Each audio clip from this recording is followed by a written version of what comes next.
ప్రభువు పేరిట మీ అందరికీ ఈ రాత్రి కాలపు శుభములను వందనములను తెలియజేయుచున్నాను. ప్రియులారా, ఈ రాత్రి పరిశుద్ధ లేఖన భాగమును మనము చదివినట్లయితే, క్రీస్తు యేసునకు కలిగిన ఈ మనస్సు మీరును కలిగి ఉండుడి. ఫిలిప్పీలకు రాసిన పత్రిక 2వ అధ్యాయము 5వ వచనం.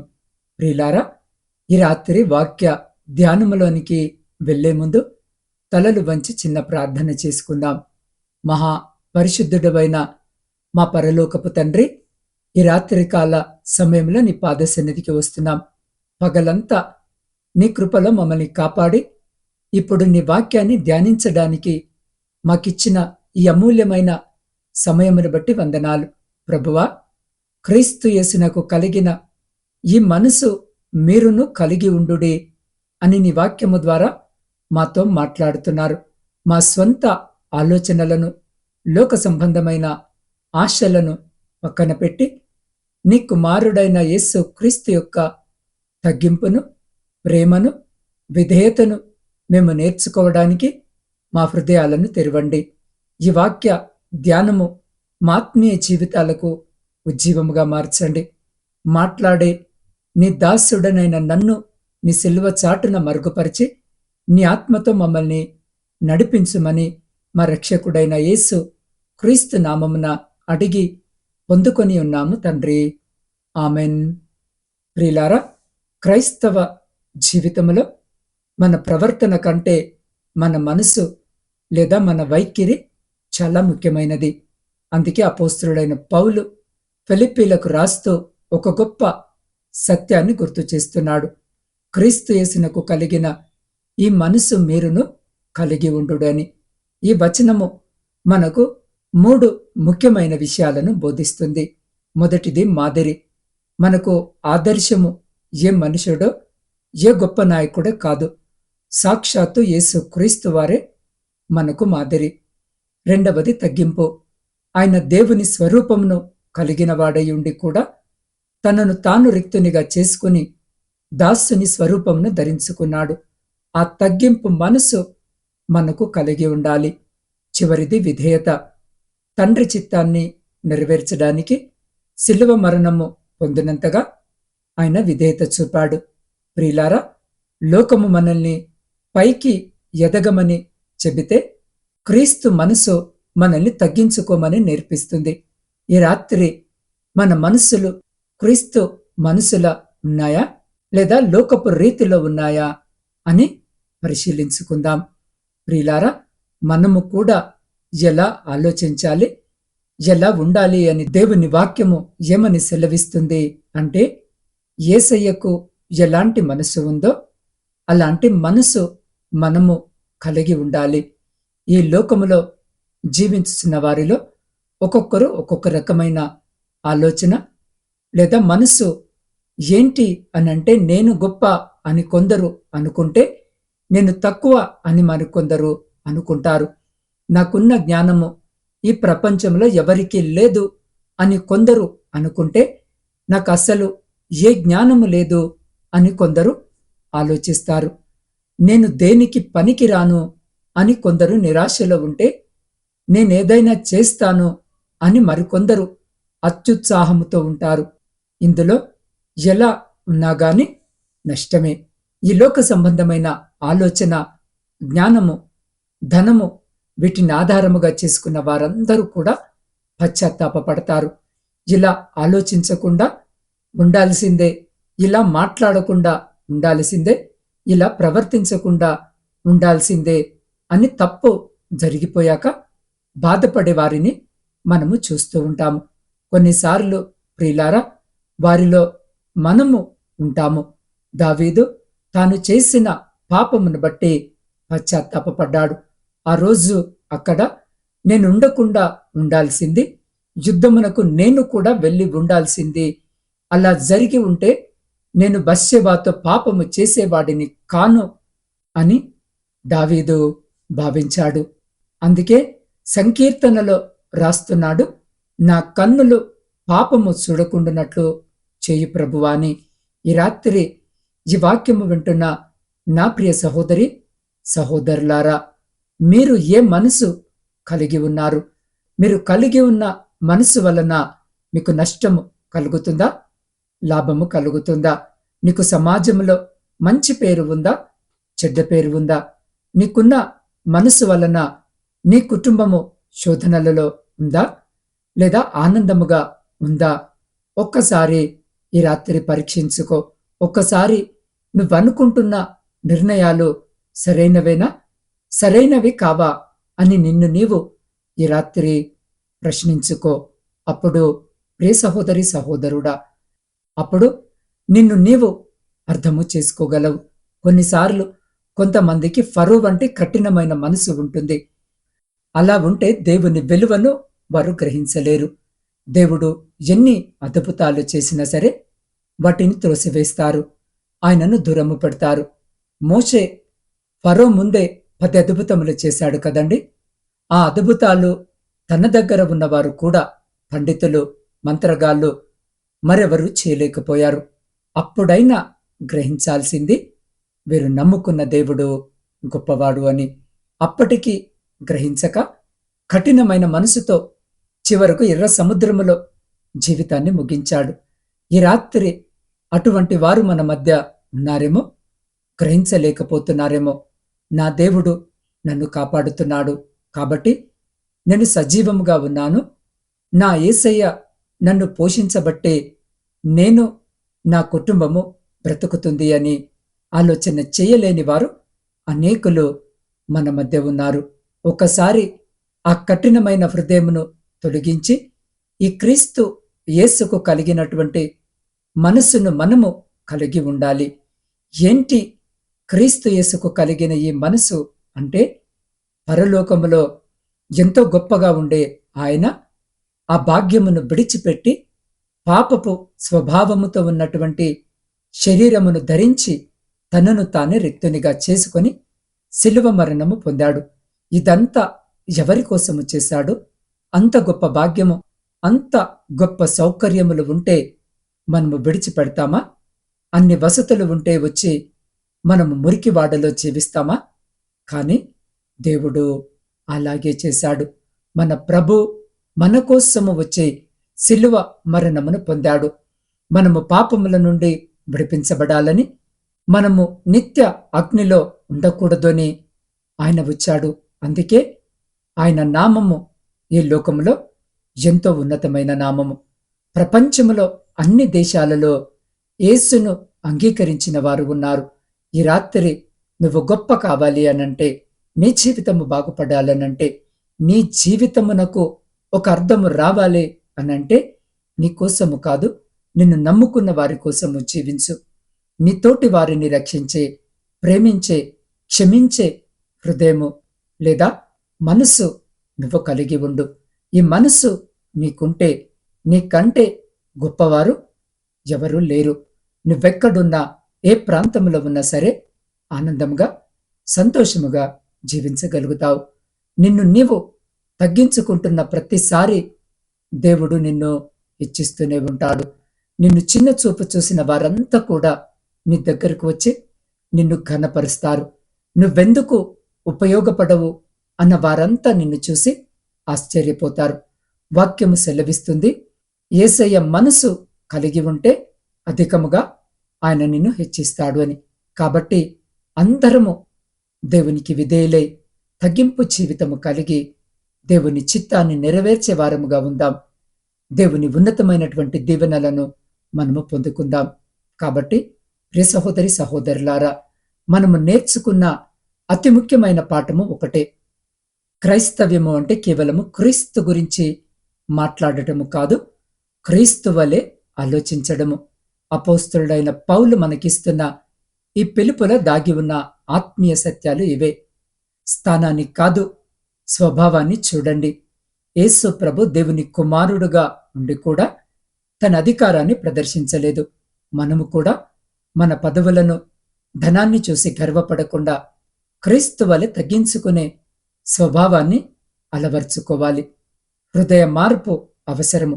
బయటికి భక్తిగా కనిపించడము సులభము కాని అంతరంగములో క్రీస్తు మనసును కలిగి ఉండటము గొప్ప విషయము.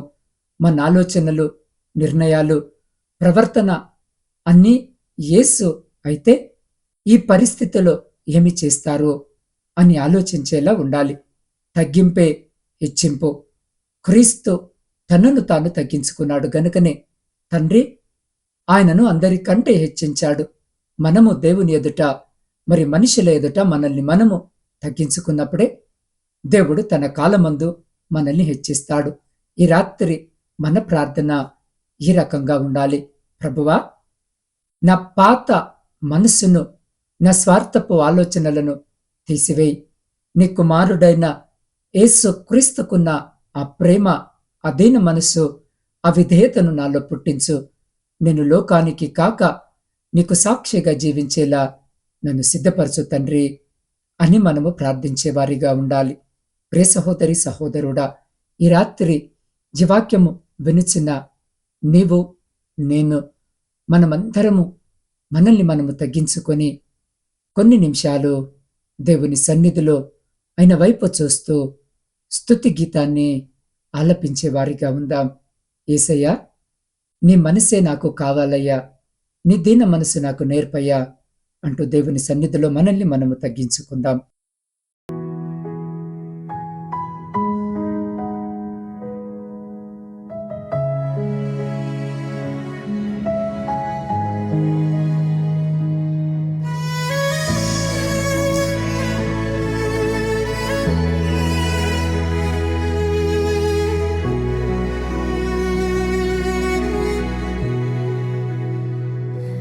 యేసయ్యా,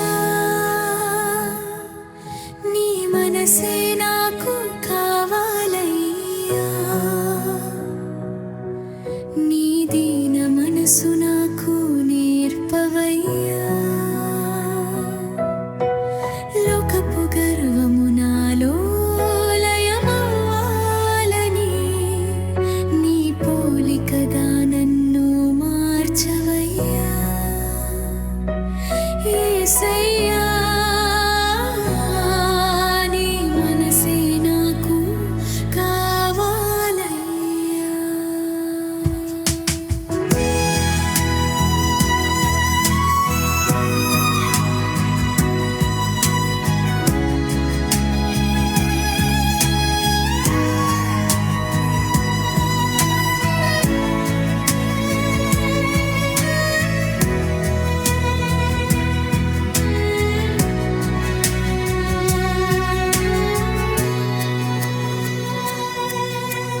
మహిమను విడచి దాసునిగా వచ్చావు, సిలువ మరణముందేంతగా విధేయత చూపవు. నా స్వార్థపు ఆలోచనలు కడిగివేయవా, నా అహంభావపు తెరలు తొలగించవా. నీ అడుగు జాడల్లో నడవాలని ఉంది, నీ సాత్వికమే నాలో నిండాలని ఉంది. నీ మనసే,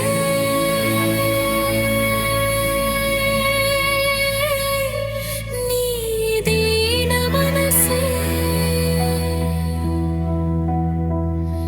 యేసయ్యా.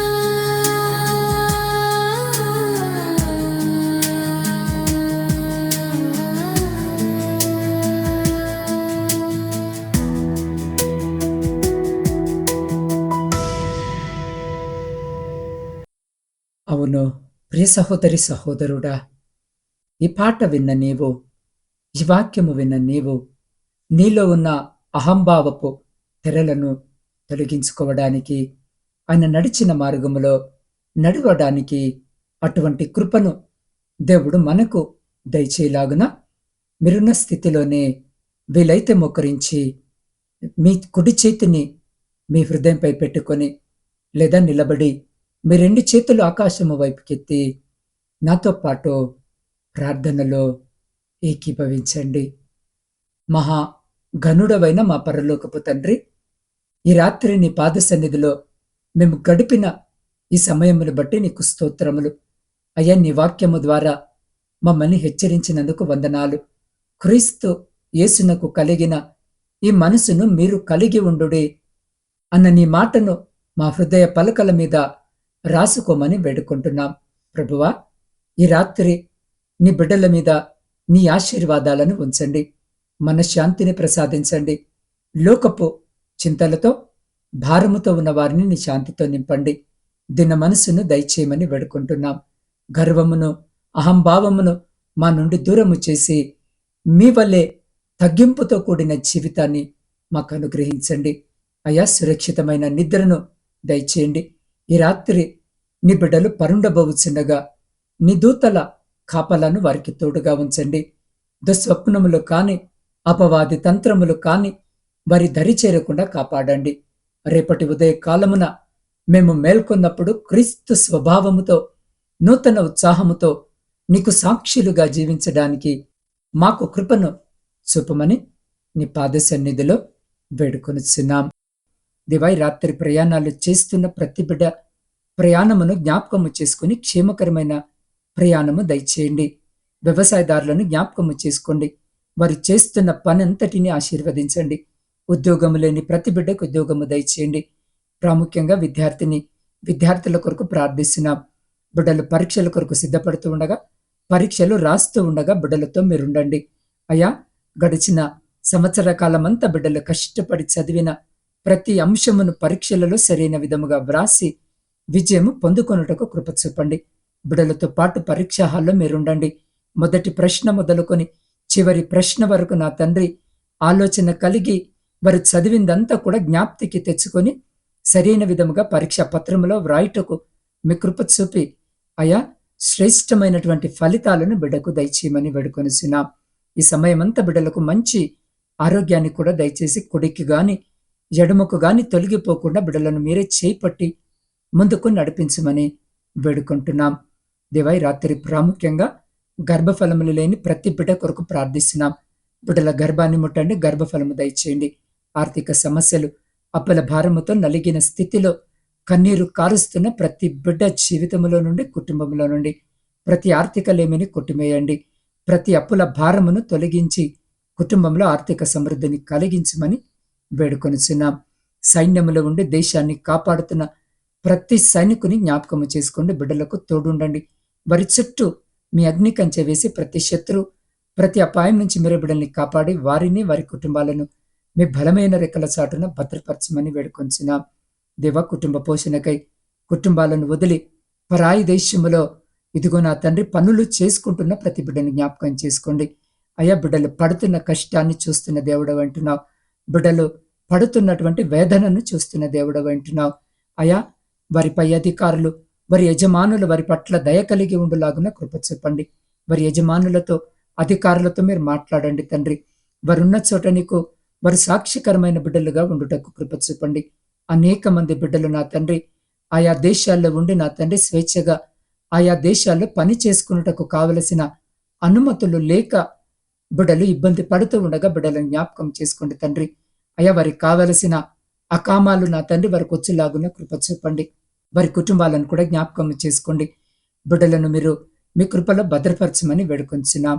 మీ సేవకుల కొరకును సేవకురాండ్రు, వారి కుటుంబాలు, వారి పరిచర్య అంతటిని రాత్రి మీ పాద సన్నిధిలో పెడుతూ ఉండగా బిడ్డలను జ్ఞాపకము చేసుకుని దీవించండి, ఆశీర్వదించండి. ఏ ప్రాంతంలో మీ సువార్త పరిచర్య అందింపబడుట లేదో ఆయా ప్రాంతాలకు నీ బిడ్డలను బలపరిచి నడిపించి ఆ చోట మీ రక్షణ సువార్త అందించబడి అనేకుల మీ రక్షణ మార్గములో నడిచే కృపను దయచేయమని వేడుకొంచున్నాం. ఈ రాత్రి వృద్ధుల కొరకును, వితంతుల కొరకును, శ్రమలను అనుభవిస్తున్న బిడ్డల కొరకు ప్రార్థిస్తున్నాం. ఒంటరి జీవితాన్ని గడుపుతున్న బిడ్డల కొరకు ప్రార్థిస్తున్నాం. బిడ్డలతో మీరుండండి, బిడ్డలతో మాట్లాడండి, ధైర్యపరచండి, ఓదార్చండి. అయా, ఆ రీతిగానే నా తండ్రి సొంత గృహాల కొరకు ఆశ కలిగి మీ వైపు చూస్తున్న ప్రతి బిడ్డ కోరికను తీర్చండి. వివాహాల కొరకు సిద్ధపడుతున్న, వివాహాలు జరగక, సరైన సంబంధాలు రాక బిడ్డలు బాధతో కన్నీటితో మీ వైపు చూస్తుండగా ప్రతి బిడ్డకు కావలసిన సహాయము మీరు దయచేయమని వేడుకొనిచున్నాం. దేవ, ప్రపంచంలో శాంతిని, సమాధానాన్ని కలిగించి విడిపోయిన విచ్ఛిన్నమైన ప్రతి కుటుంబాన్ని తిరిగి కట్టుమని వేడుకొనిచున్నాం. ప్రాముఖ్యంగా నా ఆత్మీయ కుటుంబ సభ్యులందరినీ రాత్రి మీ పరిశుద్ధ పాదాల చెంతకు తీసుకొని వస్తుండగా వారి ప్రతి మొరను మీరు ఆలకించి అంగీకరించి వారి ప్రతి న్యాయమైన కోరికకు మీరు ఈ రాత్రి సమాధానము దయచేయమని వేడుకొనిచున్నాం.